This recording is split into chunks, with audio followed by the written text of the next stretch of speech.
엔젤 투자는 전문가와 함께 하지 않으면 처음부터 시작을 하지 않는 게 좋다고 말씀드릴 수 있겠습니다. 그 스타트업 경영자들은 아이디어와 기술을 가지고 창업을 시작을 했지만 창업 경험이 많이 부족하기 때문에 여러 가지 시행착오를 겪게 됩니다. 자, 그래서 그 벤처 석세스 프레임워크를 만드는 데 주력을 했고, 지난 영상에서 말씀드린 것처럼 그것을 이제 완성을 했어요. 안녕하세요. 유니콘 빌더 장 대표입니다. 요즘 엔젤 투자 시장이 많이 커졌습니다. 엔젤 투자 규모 1조 원 시대, 엔젤 투자자 1만 명 시대입니다. 정말 많은 사람들이 이제 엔젤 투자에 참여하고 스타트업들도 엔젤 투자를 많이 받는 그런 시대가 되었습니다. 자, 이렇게 엔젤 투자 시장이 커진 데에는 벤처 투자 소득공제 혜택이 아주 중요한 역할을 했습니다. 저는 2014년에 처음 벤처 투자 소득공제 제도를 알고 개인 투자조합을 결성을 했었는데요. 그때 당시에는 1,500만 원에 50%만 소득공제를 해줬습니다. 그때 이후로 정부에서는 민간의 엔젤 투자를 활성화시키기 위해서 소득공제 혜택을 3,000만 원 100%까지 이렇게 높여왔죠.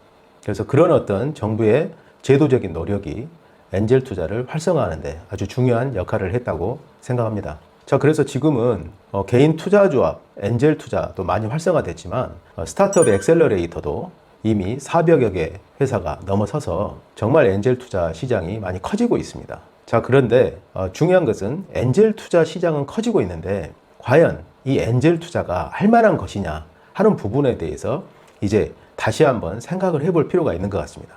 그래서 오늘은 엔젤 투자 정말 할 만한 것인가, 그리고 엔젤 투자를 잘 하려면 어떤 것들이 필요한지에 대해서 말씀을 드리도록 하겠습니다. 먼저 결론부터 말씀드리면요, 엔젤 투자는 전문가와 함께 하지 않으면 처음부터 시작을 하지 않는 게 좋다고 말씀드릴 수 있겠습니다. 엔젤 투자는 엔젤 투자에 관한 전문 능력을 갖춘 전문가하고 함께 투자를 해야 합니다. 자, 그러면 엔젤 투자 전문가를 어떻게 확인할 수 있을까요? 자, 여러분들께서 엔젤 투자를 시작을 하시려고 할 때는 분명 누군가로부터 제안을 받게 될 것입니다. 예를 들어서 개인 투자 조합을 결성하는 누군가로부터 투자 조합에 대한 내용을 듣게 되거나, 아니면 개인 투자 조합을 운용하는 운용사 또는 개인 GP를 통해서 개인 투자 조합에 대한 결성 정보를 얻게 될 거예요. 자, 그랬을 때 중요한 것은 투자를 하기 전에 그런 투자를 제안한 개인이나 또는 개인 투자 조합의 GP가 어떤 역량을 갖추고 있는지를 점검을 해 보실 필요가 있습니다. 자, 그러면 개인 투자 조합을 소개하는 투자자나 GP가 전문 능력을 갖고 있다면 어떤 것들을 점검을 해야 될까요? 첫째는 이 GP가 기업을 발굴할 때 어떤 방식으로 기업을 발굴하는지를 말씀을 들어볼 필요가 있습니다. 보통 엔젤 투자를 전문으로 하는 사람들은 자기 나름대로의 어떤 기업 발굴 방법이 있습니다. 보통 스타트업 엑셀러레이터 같은 경우에는 데모데이를 통해서 많은 기업들로부터 신청을 받고 그 중에서 본인들이 원하는 기업을 선별을 해서 선정을 하고 투자를 하죠. 기업마다 그런 데모데이를 운영하는 회사도 있고, 그렇지 않고 개별적으로 신청이 들어올 수 있는 어떤 홈페이지라든가 이런 환경을 만들어 놓고 하는 경우도 있고요. 또는 정부 지원 사업이라든가 또는 대기업의 오픈 이노베이션 같은 어떤 그런 외부의 행사를 통해서 기업을 발굴하는 그런 방법들도 있습니다. 어찌됐든 그 개인 투자조합을 운영하는 GP나 그런 어떤 개인이 기업을 발굴하는 게 어떤 체계적이고 그리고 신뢰할 만한 방법으로 기업을 발굴하고 있는지 그 내용을 확인해 볼 필요가 있겠죠. 두 번째는 그 전문가가 투자를 하기 위해서 기업을 선별할 때 어떤 기준을 가지고 기업을 선별하는지 그 내용을 확인해 볼 필요가 있습니다. 보통 전문가들은 기업을 선별할 때 명확한 어떤 자기만의 어떤 기준이 있어요. 그래서 그 기준을 들어봤을 때 그게 타당하고 그리고 유망 기업을 선정하는데 적합하다면 상당히 신뢰할 만하겠죠.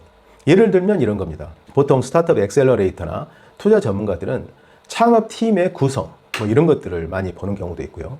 또 어떤 비즈니스 섹터를 정해놓고 플랫폼이라든가 또는 인공지능이라든가 로봇 기술이라든가 그런 전문 어떤 지식과 기술을 가지고 기업을 선별하는 경우들이 있습니다. 나름대로 자신이 강점인 분야를 정해놓고 기업을 선별하는 거죠. 자, 그리고 세 번째는 그런 기업을 선별해서 투자를 하고 어떻게 그 기업을 육성시키는지 그 내용을 확인해 볼 필요가 있습니다. 엔젤 투자는 투자를 하고 나서 그걸로 끝나는 게 아닙니다. 투자를 한 전문가가 기업을 잘 육성할 수 있는 어떤 노하우와 어떤 체계를 가지고 있어야 됩니다. 왜냐하면 스타트업은 사업 초기이고 그 스타트업 경영자들은 아이디어와 기술을 가지고 창업을 시작을 했지만 창업 경험이 많이 부족하기 때문에 여러 가지 시행착오를 겪게 됩니다. 그런 부족한 부분들을 전문가가 도와주지 않으면 그 기업이 스스로 사업을 잘해서 성공할 확률은 대단히 낮다고 볼 수 있습니다. 그래서 기업을 육성할 수 있는 전문적인 어떤 역량을 가지고 있고 어떤 전략을 가지고 있는지 그 내용을 확인을 해 보셔야 됩니다. 자, 마지막으로 네 번째는 회수 방법입니다. 보통 투자를 할 때는 투자를 하는 것만 생각을 해요. 기업을 발굴하고 선별하는 것, 이 부분만 생각을 합니다. 근데 정작 중요한 것은 투자를 하고 나서 투자금을 회수하는 거예요. 그래서 어찌 보면 투자하는 것보다 더 중요한 게 회수입니다. 그래서 전문가한테 투자금을 어떻게 회수할 수 있는지 그 방법에 대해서 문의를 하셔야 됩니다. 전문가라면 나름대로 어떤 방법을 가지고 있을 거예요. 일반적인 방법은 투자를 하고 나서 벤처 캐피탈이 후속 투자를 할 때 우리의 지분을 매각을 한다거나 M&A를 목표로 해서 매각을 한다거나 이런 방법들을 말할 겁니다. 나름대로 어떤 자신들만의 고유한 영역이 있고 그리고 전문 분야가 있기 때문에 어떤 방법으로 회수를 하는지 그 방법을 꼭 확인해 보시기 바랍니다. 제가 네 가지를 말씀을 드렸어요. 첫째가 기업 발굴을 어떻게 하는지, 두 번째가 기업을 어떻게 선정하는지, 그리고 세 번째가 기업을 어떻게 육성하는지, 네 번째가 투자금은 어떻게 회수할 건지, 이 네 가지를 말씀드렸습니다. 그래서 외부에서 누군가가 개인 투자조합이나 또는 벤처기업 투자를 제안을 하면 그 네 가지를 확인해 보세요. 이 네 가지는 어떻게 해줄 수 있는지. 만약에 내가 엔젤 투자에 대한 경험이 전혀 없고 그냥 소득공제만 목표로 해서 투자를 한다 그러면 그런 네 가지 부분에 대해서 전혀 어떤 지식과 경험이 없을 겁니다. 그러면 어떻게 될까요? 투자를 해서 소득공제는 받을 수 있지만 투자금을 회수하는데 어려움을 겪을 수가 있습니다. 그 점을 꼭 참고하셔서 투자를 하시기 바랍니다. 우리가 투자를 할 때 그런 부분들을 고려를 해야 되는 이유가 뭐냐면 엔젤 투자는 이 상장 주식 투자나 우리가 일반적으로 만났던 그런 재테크하고는 많이 다릅니다. 스타트업이 아주 초기에 투자하기 때문에 투자 성공률이 매우 낮아요. 제가 지난번에 어떤 통계를 봤는데 세계적인 글로벌 투자사들의 회수율이 10%에 불과하다는 통계를 봤습니다. 그러니까 10개 투자하면 1개 정도가 회수가 되고 나머지는 회수가 안 될 수도 있다는 거예요. 자, 그래서 엔젤 투자의 성공 공식은 10개 중에서 1개 정도, 10%만 회수가 되기 때문에 회수되는 그 기업 하나가 엄청난 수익을 내야 되는 거예요. 그래서 유명한 벤처 캐피탈이나 또는 유명한 엑셀러레이터들은 실패는 그렇게 두려워하지 않습니다. 성공할 기업 자체가 10배도 아니고요. 100배, 1000배 엄청난 수익을 낼 수 있는 기업을 발굴하는데 주력합니다. 그래서 그 한 개 회사의 큰 수익이 나머지 손실을 다 커버하고도 훨씬 더 큰 수익을 낼 수 있는 그런 방법들을 전략으로 구사를 합니다. 자, 그런 방식으로 엔젤 투자의 수익은 회수되기 때문에 우리 개인 투자자들이 투자를 할 때 우리 자신이 스스로 어떤 원칙을 가지고 있어야 돼요. 그 첫 번째가 뭐냐면 첫 번째가 포트폴리오 투자입니다. 여러 기업에 분산 투자해야 돼요. 가장 나쁜 것이 뭐냐면 어떤 회사가 하는 말을 듣고 로봇 기술이다. 야, 로봇 기술 정말 좋아. 미래는 로봇의 시대일 거야. 이렇게 생각할 수 있겠죠. 또는 어떤 자율주행 회사예요. 자율주행차를 만드는 회사예요. 당연히 미래지향적이고 잘 될 것 같죠. 그래서 그런 회사에 내 전 재산을 털어서 몰빵을 한다. 그건 대단히 위험한 방법이 될 수 있습니다. 왜냐하면 엔젤 투자의 성격 자체가 성공한 기업 회수율이 10%에 불과하기 때문이에요. 그래서 투자를 하실 때는 아무리 좋아 보이는 회사가 있더라도 나누어서 분산 투자하십시오. 자, 그게 가장 중요한 첫 번째 투자자들이 해야 될 방법이고요. 두 번째는 분할 투자입니다. 분할 투자는 뭐냐면 스타트업이 초기일 때 일정 금액을 투자하고 그리고 나서 그 기업이 성장해 갈 때 계속 따라서 투자하는 후속 투자예요. 자, 그런 방식으로 투자를 하게 되면 믿을 만한 회사에 자금을 더 계속 투자를 하면서 평균적인 수익을 낼 수 있겠죠. 자, 이런 방식, 분산 투자와 분할 투자 방식, 이런 투자를 세계적인 벤처 캐피탈도 적용을 하고 있습니다.